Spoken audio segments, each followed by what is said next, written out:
अस्सलामु अलैकुम वरहमतुल्लाहि वबरकातुहू। कैसे हो प्यारे दोस्तों? उम्मीद है ठीक होंगे, खुशबाश होंगे। आ, ये जो एक छोटा सा मंज़र मैंने सामने बनाया हुआ है ना, तो एक तो मेरा अपना ज़ाती मंज़र है। ये जो हीटर लगा हुआ है, हीटर के बगैर मेरा गुजारा नहीं होता ना। तो ये हीटर बहुत ज़्यादा गंदा हो रहा है, अब मुझे नज़र आ रहा है। अच्छा, दूसरा ये घर है, इसमें एक लाइट जलती है, ये भी बहुत मज़े का है, लेकिन अब ये स्विच पहुँचेगा नहीं, वरना मैं आपको दिखाती। ये पत्थर के फ्रूट हैं, ये मुझे एक स्टूडेंट ने गिफ्ट किए हैं, और एक कुत्ता है। तो मैं अभी ना 2 कहानियाँ सुनाने का मेरा मूड है, और बहुत मज़े की कहानियाँ हैं। एक सुनाऊँगी अगर मेरे पास टाइम मतलब हुआ, अगर वीडियो लंबी ना हुई तो फिर दूसरी कहानी सुनाऊँगी। एक जन्नत की कहानी है। एक आदमी ने ना एक फ़रिश्ते से रिक्वेस्ट की कि मुझे जन्नत और दोज़ख दिखाओ। तो फ़रिश्ते ने कहा, आ जाओ, मैं तुम्हें जन्नत और दोज़ख दोनों दिखाता हूँ या दिखाती हूँ, जो भी है। तो वो ना उस आदमी को साथ लेके पहले गया दोज़ख में ना। तो दोज़ख में एक डाइनिंग टेबल लगा हुआ था, और दोज़खी सारे बैठे हुए थे, और उनके सामने गरम गरम सूप के प्याले पड़े हुए थे। और वो जो दोज़खी है ना, उनके एल्बो का ये जो जोड़ है ना, ये नहीं था, मतलब जो बाजू है ना वो सीधे थे, उनके बाजू में जोड़ नहीं था, जिसकी वजह से उनके बाजू मुड़ नहीं सकते थे। तो वो दोज़खी क्या कर रहे थे, वो जब अपना स्पून जो है ना वो गरम गरम सूप से भरते थे ना पीने के लिए। अच्छा, दोज़खों की हालत बहुत ज़्यादा ख़राब थी, मतलब सूखे सड़े मुँह, ख़राब हालत, क्योंकि भूख उनको, वो भूख के मारे हुए लोग थे। तो जब वो अपना स्पून भरते थे ना, तो वो जब स्पून भर के ना अपने मुंह के करीब लाते थे, तो वो सारा सूप उनके ऊपर गिर रहा था। तो वो सारे जल रहे थे, उनके कपड़े बड़े ख़राब हो रहे थे, और वो बहुत मतलब ख़राब उनकी हालत थी। तो आदमी को बड़ा दुख लगा कि यार, ये दोज़खियों के एल्बो के जो जॉइंट है वो ये नहीं है, तो ये सूप नहीं पी सकते। उसके बाद फ़रिश्ते ने कहा, आ जाओ, मैं तुम्हें अब जन्नत दिखाऊं। जब वो उसे जन्नत में लेके गया ना, तो जन्नत में भी एक डाइनिंग टेबल पड़ा हुआ था, और इर्द गिर्द जन्नती बैठे हुए थे, गरम गरम सूप के प्याले पड़े हुए थे, और जन्नती जो है ना वो खुशगपियों में मसरूफ़ थे, प्यारी प्यारी बातें कर रहे थे, आपस में हंस बोल रहे थे, चेहरे उनके गुलाबी थे, हालात उनके बहुत ज़्यादा अच्छे थे, और वो इन्जॉय कर रहे थे। लेकिन उसने एक बात नोट की कि जो जन्नती है ना, उनकी भी एल्बो के जो ये जोड़ है ना, ये नहीं है, उनकी भी बाजू सीधे थे।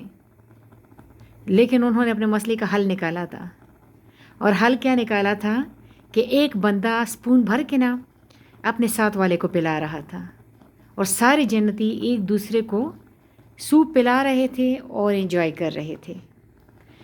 तो फरिश्ते ने कहा कि जो जन्नत और दोज़ख है ना, वो हमारे अपने बिहेवियर के ऊपर है। हम इंसान एक दूसरे को सपोर्ट करेंगे, एक दूसरे का ख्याल रखेंगे।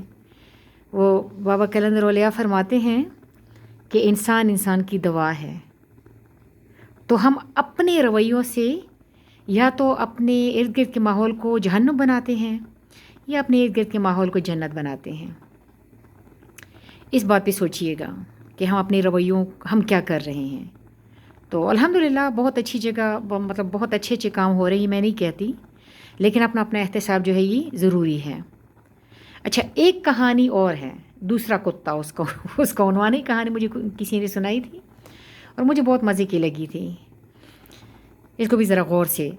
एक बंदा था, बहुत बड़ा, मतलब बुज़ुर्ग टाइप का बंदा था, एक बैठक में रहता था, दुनिया से कट के रहता था, अपनी इबादत में मशगूल रहता था। एक दफ़ा बैठक में ना एक आदमी ने उनसे एक सवाल किया। उसने कहा, बाबा जी, मैंने सुना है कि आप पहले बड़े मतलब दुनियादार थे, आपका कोई कारखाना भी था, आपके पास गाड़ियाँ थी, आपकी ज़िंदगी इस टाइप की नहीं थी, कुछ और तरह की थी।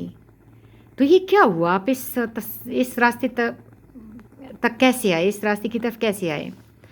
बाबा जी ने अपनी कहानी सुनाई, बहुत सारे लोग बैठे थे, बाबा जी उनको अपनी कहानी सुना रहे थे। بابا جی نے کہا ہاں میں بڑا دنیا دار بندہ تھا، میرا ایک کارخانہ بھی تھا، میں مال و دولت تھا، مطلب میرے پاس سب کچھ تھا۔ تو ایک دفعہ نا کہتے کہ میں ایک اپنے مطلب بلڈنگ میں سے سارے لوگ جا چکے تھے اور میں وہاں اکیلا رہ گیا تھا، تو میں بیٹھا ہوا تھا، تھوڑی دیر بعد میں نے بھی جانا تھا۔ تو کہتے ہیں کہ اتنے میں نے دیکھا کہ ایک زخمی کتا اپنی مطلب پچھلی ٹانگیں اس کی کسی گاڑی سے کچلی گئی تھی اور وہ گھسٹتا ہوا بلڈنگ کے اندر آ گیا۔ تو کہتے کہ میں بڑا پریشان ہوا اس کو دیکھ کے، میں نے جلدی سے کتے کو اٹھایا، ڈاکٹر کے پاس لے کے گیا۔ تو ڈاکٹر نے کہا کہ اس کے حالات تو بہت زیادہ خراب ہے، ڈاکٹر نے اس کا علاج تھوڑا سا کیا ہوگا۔ کہتے ہیں پھر میں کتے کو لے کے آیا تو اسے میں نے ادھر مطلب اپنی بلڈنگ میں ہی لٹا دیا، اور میں سوچ رہا تھا کہ اس کا کیا ہوگا، کیا حال ہوگا اس کا، اس کی کون خاطرداری کرے گا۔ تو کہتے ہیں کہ میں مطلب just thinking about that dog, تو اتنے میں نے دیکھا کہ کھلے دروازے میں سے نا ایک دوسرا کتا اندر آیا۔ وہ جو دوسرا کتا تھا نا اس نے آ کے اپنے، کہتے میں دیکھ رہا تھا، تو اس نے اپنے منہ میں گوشت کا ٹکڑا پکڑا ہوا تھا، تو اس نے اس بیمار جو لاغر لاچار کتا تھا زخمی، اس کے منہ میں نا وہ گوشت کا ٹکڑا دے دیا۔ اس نے وہ گوشت کا ٹکڑا، چونکہ وہ کمزور تھا بہت زیادہ خون بہہ جانے سے، تو کہتے اس نے وہ گوشت کا ٹکڑا اگل دیا۔ تو اس دوسرے کتے نے کیا کیا، وہ ٹکڑا دوبارہ اٹھایا، اس کو اپنے دانتوں میں چبایا، اور وہ چبایا ہوا دوبارہ اس پہلے کتے کے منہ میں ڈال دیا، تو وہ اس نے نگل لیا۔ پھر کہتے یہ کتا باہر گیا، یہ جو دوسرا کتا تھا یہ باہر گیا اور وہاں سے اپنی دم پانی میں ڈپ کر کے نا اندر آیا، اور اس پہلے والے کتے کے منہ میں اپنی دم جو ہے وہ رکھ دی، اور وہ اس میں سے پانی چوسنے لگا، لینے لگا۔